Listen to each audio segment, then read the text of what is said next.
اس پر مہر لگا دیتا ہے اور آیت نازل کرتا ہے. یہ آیہ کریمہ ہے نا فوجدک والضحیٰ ہے نا، سورہ ضحیٰ کی آیت ہے. ووجدک عائلا فاغنا. عائل فقیر، نادار، مالی اعتبار سے جو کمزور ہو اس کو عالی کہتے ہیں. لہذا امیر المومنین کا فرمان ہے ما آل من اقتصد، جو میانہ روی اختیار کرتا ہے، نہ فضول خرچ ہے نہ کنجوس، وہ کبھی غریب نہیں ہوتا. جی وہ کبھی غریب نہیں ہوتا. فوجدک عائلا فاغنا. اللہ نے دیکھا اپنے حبیب کو کہ یہ مالی اعتبار سے کمزور ہے، غریب ہے. فاغنا، اللہ تعالیٰ نے اتنا مال دیا کہ ان حضرت کو بے نیاز کر دیا. آیت یہاں تک ہے فوجدک عائلا فاغنا. اللہ نے دیکھا کہ آپ فقیر ہیں، غریب ہیں، مالی اعتبار سے کمزور ہیں، جو بہت بڑا مشن لے کے جا رہے ہیں، اس مشن کے لیے یہ آپ کے پاس جو پیسہ ہے تھوڑا بہت یہ کافی نہیں ہے. فاغنا. اس کے بعد فخر الدین جیسا بندہ، فخر الدین رازی، اس کے الفاظ یہ ہے فوجدک عائلا فاغنا بمال خدیجہ. خدا نے دیکھا کہ آپ غریب ہیں. اللہم صلی اللہ محمد وآل محمد. حدیث الکبریٰ کے مال و دولت کے ذریعے آپ کو بے نیاز کر دیا. کسی کی طرف سے جو ہے نا وہ چندہ جمع کرنے کی جو ہے وہ ضرورت نہیں پڑی، اس لیے کہ حدیث الکبریٰ کا مال اتنا تھا کہ اس تحریک کو چلانے کے لیے وہ کافی تھا. اچھا اب وہ کتنا مال تھا؟ میں ایک بہار الانوار کی اور ایک فخر الدین رازی کی روایت آپ کو سناتا ہوں. ٹائم میں نے آپ کو بہت لیا ہے. بہار الانوار کی عبارت یہ ہے ان خدیجہ قالت لعمہا ورقہ. ورقہ بن نوفل کو بعض چچا لکھتے ہیں، بعض چچزاد لکھتے ہیں. وہ جیسا اہل سنت میں ہے وہ رسول پر وحی نازل ہو گئی تھی، پریشان ہو گئے تھے یہ کیا ہو گیا. پھر جناب خدیجہ اپنے چچا کے پاس یا چچزاد کے پاس لے گئے. یہ ان کی حالت ہے، طبیعت خراب ہے، آپ بتائیں کیا ہو رہا ہے. انہوں نے کہا کہ اچھا یہ تو ان کی نبوت کا اعلان ہو گیا ہے. صدقے جاؤں عجیب ہے بھائی. کنت نبیا وآدم بین الماء والطین. میں اس وقت بھی نبی تھا جب آدم ابھی آب و گل میں تھا. ورقہ کو پتہ ہے کہ بعثت کا اعلان ہو گیا ہے، لیکن خود رسول کو ابھی تک یہ اس طرح کی باتیں کرنے والے ہم کو کافر کہتے ہیں. عجیب ہے بھائی. وہ عربی میں ایک کہاوت ہے بہت زبردست ہے، ویل لمن کفرہ نمرود. ویل اور بربادی ہے اس آدمی کے لیے جس کو نمرود کافر کہے.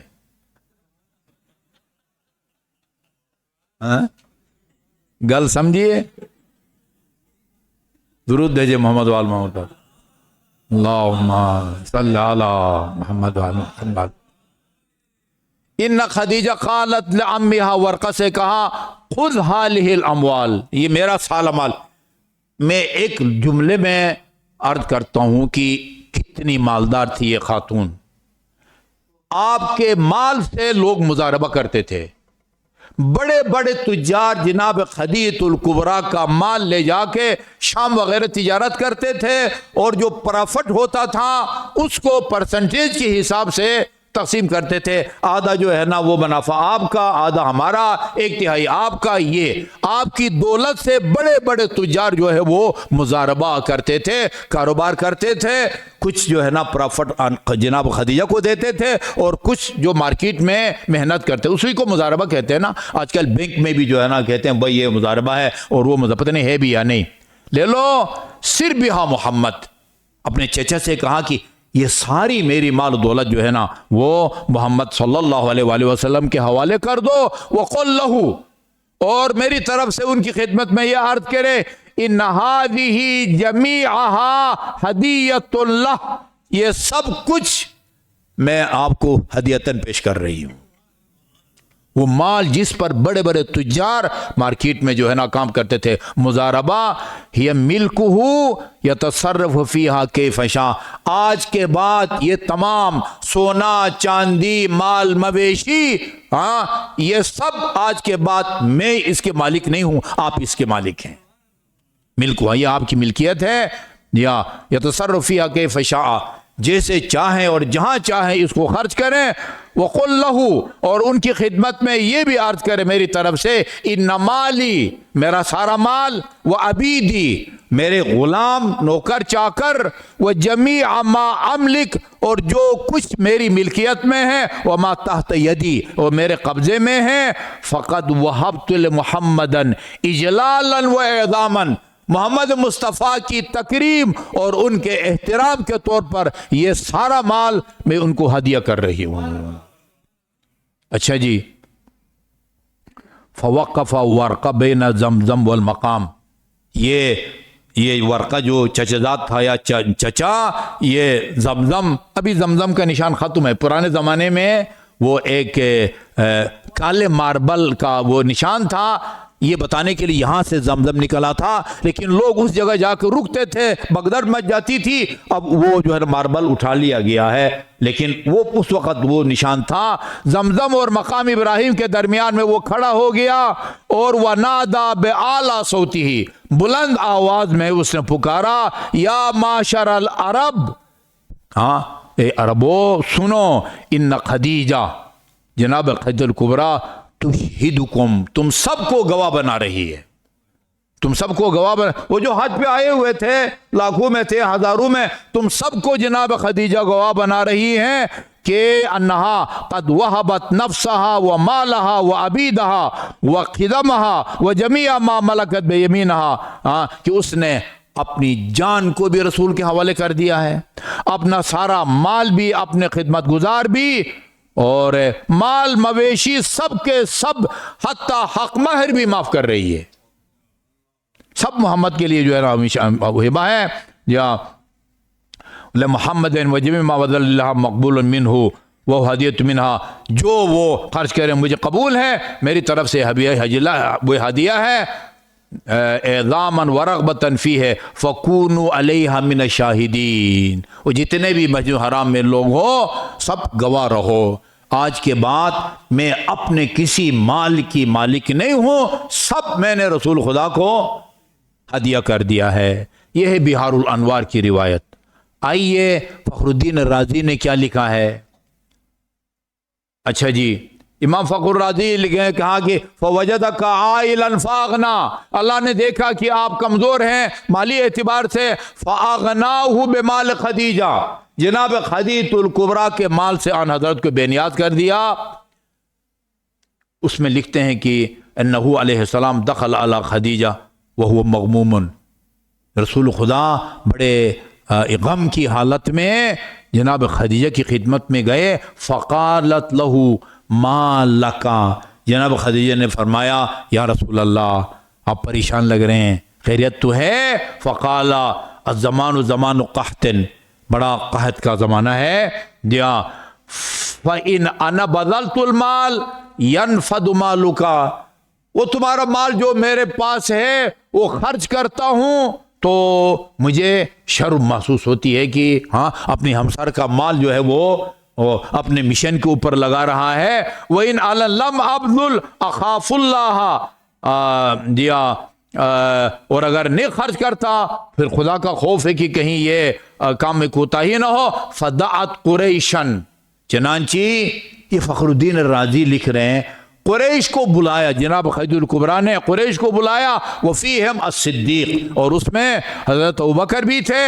قال الصدیق, یہ بات حضرت ابوبکر کر رہے ہیں, فرماتے ہیں فاخرجت دنانیرا, ایک لگتا ہے بوریاں لے کے گئی تھی ادھر. فاخرجت دنانیرا, آپ دیکھیں نا دنانیر جو ہے وہ آپ نے نکالے.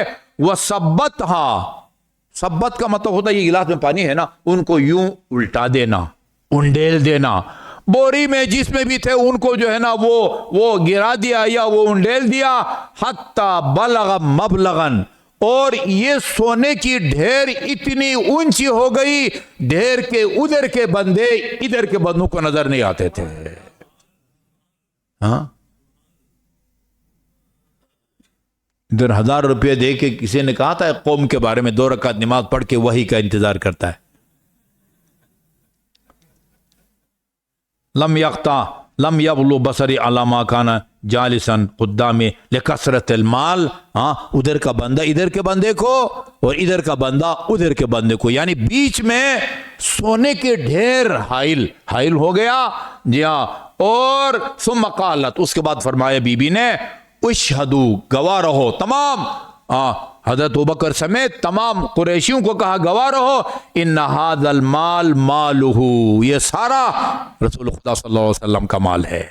جی آپ، انشاء فرقہ و انشاء امسکہ، ان کی مرضی ہے، چاہیں تو اس کو خرچ کر دیں، اپنے اس مشن کو آگے بڑھائیں، چاہیں تو اس کو اپنے پاس روکے رکھیں. میں نے تمام تر اختیارات ان کو سونپ دیے ہیں. یہ وہ بی بی ہے جن کے عمل کو قبول کر کے اللہ تعالیٰ نے وہ آیت نازل کر کے قبولیت کی مہر لگا دی ہے. اسی لیے امیر المومنین نے فرمایا کہ وہ عمل جس کے ساتھ تقویٰ ہو اس کو کم نہ سمجھو. وَكَيْفَ يَقِلُّ مَا يُتَقَبَّلُ، اس عمل کو آپ کم نہیں کہہ سکتے جو خدا کی بارگاہ میں قبول ہو گیا ہو. اہل بیت اطہار کے تمام اعمال اللہ تعالیٰ کی بارگاہ میں قبول ہیں. عام الحزن، یعنی آپ اندازہ لگائیں جناب خدیجہ الکبریٰ کے فراق کا ان حضرت پر اتنا بڑا صدمہ تھا. ایک ہی سال میں حضرت ابو طالب اور جناب خدیجہ الکبریٰ دونوں اس دنیا سے رخصت ہوئے. پورے سال کا نام عام الحزن رکھ دیا، غموں کا. مجھے عرض کرنے دیں، ماں اور بیٹی دونوں کی ایک مظلومیت جو ہے نا، آپ کو مکہ معظمہ میں اور مدینہ منورہ میں نظر آئے گی. یہ بتایا جاتا ہے، بعض جو ماہرین ہیں تجربہ کار، بار بار مولانا مرزا صادق حسن جیسے آدمی، وہ مکہ میں جو ہے وہ جہون کے علاقے میں، وہ اوپر کافی اوپر وہ چھوٹی سی 4 دیواری ہے، وہاں جناب ابو طالب، عبد المطلب، جناب خدیجہ الکبریٰ، بس صرف قبر کی جگہ ہیں، کوئی نام و نشان نہیں ہے. لیکن مجھے عرض کرنے دیں جناب خدیجہ الکبریٰ سے، آپ کی قبر کی جگہ تو مسلمانوں کو معلوم ہے نا. ہمارا سلام ہو آپ کی مظلومہ بیٹی پر. لِأَيِّ الْأُمُورِ بِضْعَةُ الْمُصْطَفَىٰ تُوفَىٰ سَرَاهَا، کون ہمیں بتائے گا کہ رسول کی بیٹی کی قبر کیوں مغفر رکھی گئی ہے؟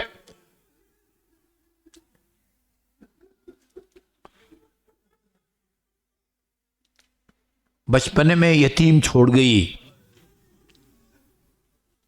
یہاں سے مصائب کا آغاز ہوا تھا.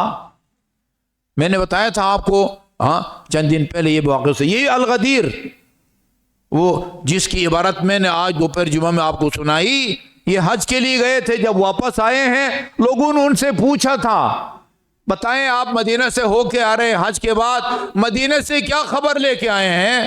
اس کو آپ صاحب کرامت کہہ سکتے ہیں. جب الغدیر لکھ رہے تھے، الغدیر کی تصنیف کے دوران امیر المومنین کی عنایات ان کو شامل حال رہی ہیں. جی، ان سے پوچھا گیا مدینے سے کیا خبر لے کے آئے ہیں؟ کہا میں مدینے کے ہواؤں فضاؤں سے خاتون جنت کے نالوں کی آواز سن کے آ رہا ہوں. ایک جملہ مصائب کا طوفان ہے. اس وہ مرثیہ کے مصرے کو وہ مدارس میں پڑھائی جانے والی سنی اور شیعہ مدارس میں پڑھانے والی کتابوں میں یہ مرثیہ کا جملہ موجود ہے. صبت علی مصائب لو انہا صبت علی الایام سرن لیالیا. بابا آپ کی رحلت کے بعد مصائب کے وہ پہاڑ توڑے گئے، اگر روشن دنوں پر پڑھتے سیاہ راتوں میں تبدیل ہو جاتے ہیں. اذا مات میت، بڑا نفسیاتی جملہ ہے. اذا مات میت قل ذکرہ، ہم سب نے اپنے اپنے عزیزوں کے فراق کا صدمہ دیکھا ہے، کسی نے والدین کے فراق کا، کسی نے جوان بیٹے کا، کسی نے جوان بیٹی کا۔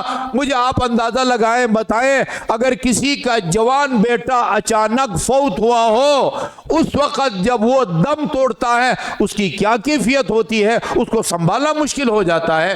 2 دن اگر یہ کیفیت رہے وہ زندہ نہیں رکھ سکتا۔ فرماتی ہے اذا مات میت قل ذکرہ، اس دنیا سے جب کسی کا عزیز بچھڑتا ہے، وقت گزرنے کے ساتھ ساتھ وہ اپنے مرحوم یا مرحوموں کو بھول جاتا ہے، ہاں اس کا ذکر یاد کم ہوتی جاتی ہے۔ وَذِكْرُ أَبِي مُنْتُمَاذَ وَاللَّهَ أَزْيَدُ، مگر میرے بابا کی فراق کے بعد وقت گزرنے کے ساتھ ساتھ میرے بابا کا غم اور تازہ ہوتا جاتا ہے۔ کیوں ایسا ہوتا ہے عزادارو؟ ہماری روایات ہیں، امام مظلوم کربلا نے ہم سے یہ کہا ہے اب جب تمہارا کوئی مارا جائے یا مر جائے تو مجھے اپنے غریب الوطن امام کو یاد کر کے رو لیا کرو، اس سے تمہارے غموں کا بوجھ ہلکا ہو جائے گا۔ یہ واحد مظلومہ ہے جس کو جی بھر کے بابا کے غم میں رونے سے روکا گیا۔ لوگ آئے باقاعدہ امیر المومنین سے کہا کہ خاتون جنت سے کہیں کہ آپ یا رات کو رویا کریں ہم دن کو آرام کریں، یا دن کو رویا کریں ہم رات کو آرام کریں۔ آپ نے فرمایا ان سے کہو یا علی کہ میں زیادہ دن اس دنیا میں اب زندہ نہیں ہوں، چند دن کی مہمان ہوں، میں دن کو بھی روؤں گی رات کو بھی روؤں گی، ہاں میں تمہارے مدینہ شہر سے باہر نکل جاؤں گی۔ امیر المومنین نے بیت الاحزان بنا کے دیا، صبح حسن اور حسین دونوں شہزادوں کو لے کے جاتی تھی اور شام کو واپس آتی تھی۔ اور آخری جملہ سن لیجئے، لم تزل بعد ابیہا معصبۃ الراس، بابا کے بعد جتنے دن زندہ رہی 75 دن یا 90 دن، ہر وقت سر مبارک کو ایک رومال سے باندھے رکھتی تھی۔ منحدت الرکن، 18 سال کی عمر میں کمر جھک گئی تھی۔ یہ دونوں باتیں سمجھ میں آتی ہیں؟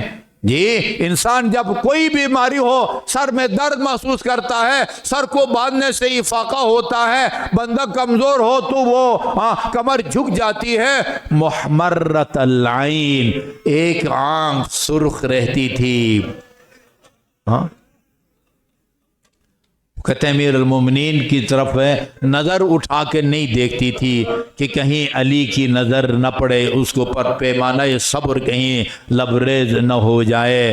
میں عزاداروں سنا کرتا تھا کہ کسی نے دختر پیغمبر کو تماچا مارنے کی گستاخی کی ہے، میں نہیں باور کرتا تھا۔ اس دن سے میں نے باور کیا ہے، مصائب میں بیان کرتا ہوں، جب سے میں نے آیت اللہ العظمی محمد حسین کمپانی اصفہانی کا یہ مرثیہ پڑھا ہے، قد جاوز الحد بلطم الخد، ان لوگوں نے دختر پیغمبر کو تماچا مار کے ظلم و ستم کی انتہا کر دی۔ شلت ید العدوان والتعدی، کاش یہ ہاتھ ہوا میں خشک ہو جاتا دختر پیغمبر کے چہرے تک پہنچنے سے پہلے۔ لا اضحک اللہ سن الدہر ان ضحکت وآل احمد المظلومون قد قہروا ولا حول ولا قوة الا باللہ العلی العظیم۔ یا محمود بحق محمد ویا اعلی بحق علی ویا فاطر السماوات والارض بحق فاطمہ ویا محسن بحق الحسن ویا قدیم الاحسان بحق الحسین و اولادہ المعصومین۔ خدا بحق محمد و آل محمد جو مومنین مومنات پریشان حال ان کی پریشانیوں کو دور فرما، مریضوں کو خصوصاً آغا انور علی نجفی، طوا خاتون، ہبا زہرا، صفدر عباس صاحب، علی منتظر، محمد جواد موسوی اور جو مومنین مومنات بھی پیچیدہ امراض مبتلا ہیں، سب کو شفائے کامل اور عاجل عطا فرما۔ اسرائے امامیہ دنیا میں جہاں کہیں بھی قید و بند کی صوبتوں میں ہیں، سب کو جلد از جلد اور باعزت رہائی نصیب فرما۔ رہبر معظم کو اپنے حفظ و امان میں رکھ، دشمنان اسلام اور مسلمین اور ان کی سازشوں کو ناکام بنا۔ اسرائیل، امریکہ اور ان کے تمام صورتکاروں کو اپنی قدرت کاملہ سے نیست و نابود فرما۔ قائم آل محمد کے توجہات حاس کو ہم سب کے شامل حال فرما، آپ کے ظہور میں تعجیل فرما، ہمیں آپ کے اعوان اور انصار میں شامل ہونے کی توفیق عطا فرما۔ جن مومنین مومنات کے تعاون سے یہ مجلس اعلیٰ منعقد ہوئی ہے اور ان کے رزق حلال میں وسعت عطا فرما، ان کے مرحومین مرحومات کے گناہان صغیرہ اور کبیرہ کی مغفرت فرما، انہیں اہل بیت اطہار خصوصاً خاتون جنت کی شفاعت اور ان کے جوار میں مقام عطا فرما، جملہ مرحومین مرحومات اور خصوصاً اپنے مرحومین مرحومات ایصال ثواب کے لیے سورہ فاتحہ۔ بسم اللہ الرحمن الرحیم، الحمد للہ رب العالمین الرحمن الرحیم مالک یوم الدین، ایاک نعبد و ایاک نستعین، اہدنا الصراط المستقیم صراط الذین انعمت علیہم غیر المغضوب علیہم ولا الضالین۔ بسم اللہ الرحمن الرحیم، قل هو اللہ احد اللہ الصمد لم یلد ولم یولد ولم یکن له کفوا احد۔ بسم اللہ الرحمن الرحیم، قل هو اللہ احد اللہ الصمد لم یلد ولم یولد ولم یکن له کفوا احد۔ بسم اللہ الرحمن الرحیم، قل هو اللہ احد اللہ الصمد لم یلد ولم یولد ولم یکن له کفوا احد۔ بسم اللہ الرحمن الرحیم، قل هو اللہ احد اللہ الصمد لم یلد ولم یولد ولم یکن له کفوا احد۔ مومنین کرام، آپ سب نے تو اکثر کو معلوم ہے مولانا ملک جواد حسین وہ مسجد شاہ نجف کے سانحہ میں شہید ہوئے تھے۔